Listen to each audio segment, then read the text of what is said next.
শরৎকালেই এই শাপলা ফুল দেখা যায় বা শাপলা দেখা যায়। আজকে বাড়িতে নিয়ে এসছে শাপলা, তাই আজকে ভাবলাম শাপলা দিয়ে একটা রেসিপি করে নিই। হ্যালো ফ্রেন্ডস, আমি তনুশ্রী। আমার রান্নাঘরে প্রতিদিনের মতন আবার একটা রেসিপি নিয়ে হাজির হয়ে গেছি। আমার রেসিপিটা দেখে যদি ভালো লেগে থাকে তাহলে প্রতিদিনের মতন একটা লাইক, শেয়ার, সাবস্ক্রাইব করে দেবেন।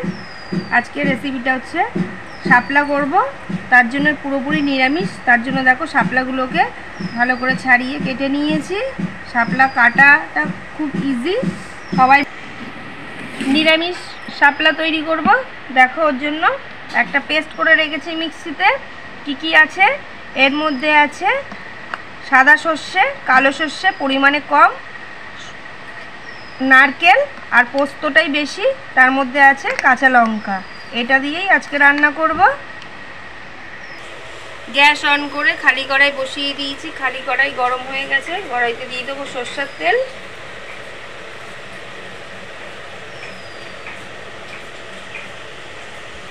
তেলটা গরম হওয়ার জন্য একটু সময় নেব। তেলটা গরম হয়ে গেছে। তেলের মধ্যে দিয়ে দেবো ফোড়ন, কালো জিরে, একটা শুকনো লঙ্কা কাঁচা লঙ্কা ফাটিয়ে দিয়ে দেবো।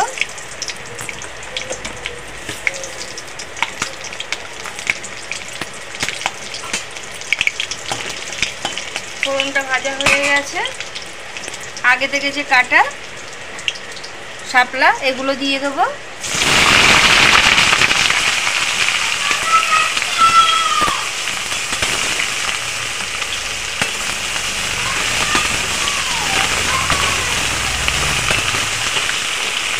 এর মধ্যে দিয়ে দেবো স্বাদ মতো নুন,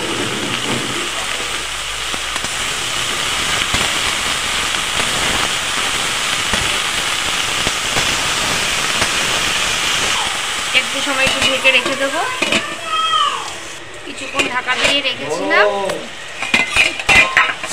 শাপলা দিয়ে জল বেরোতে শুরু করেছে, মোটামুটি সেদ্ধ হয়ে গেছে। দেখো সেদ্ধ একদম একটুখানি হয়ে গেল শাপলাটা। ব্যাস, এর মধ্যে যে আগে থেকে যে মিক্সিতে করে রেখেছিলাম একটা পেস্ট, এটা দিয়ে দেবো। নারকেল, পোস্ত, সাদা সর্ষে, কালো সর্ষে আর কাঁচা লঙ্কা, হলুদ, ভালো করে মশলাটা দিয়ে কষিয়ে নেব শাপলাটাকে।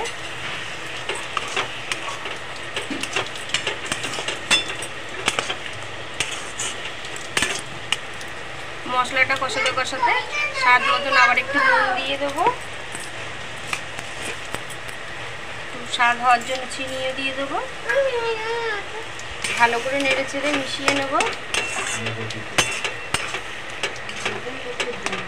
দেখো একদম নরম হয়ে গেছে, জলের কোনো প্রয়োজন নেই।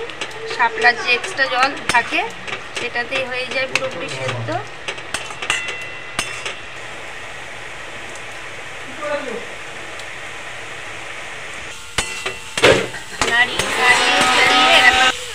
জলটা পুরো শুকিয়ে গেছে, রেডি হয়ে গেছে। নামিয়ে দেবো শাপলাটাকে।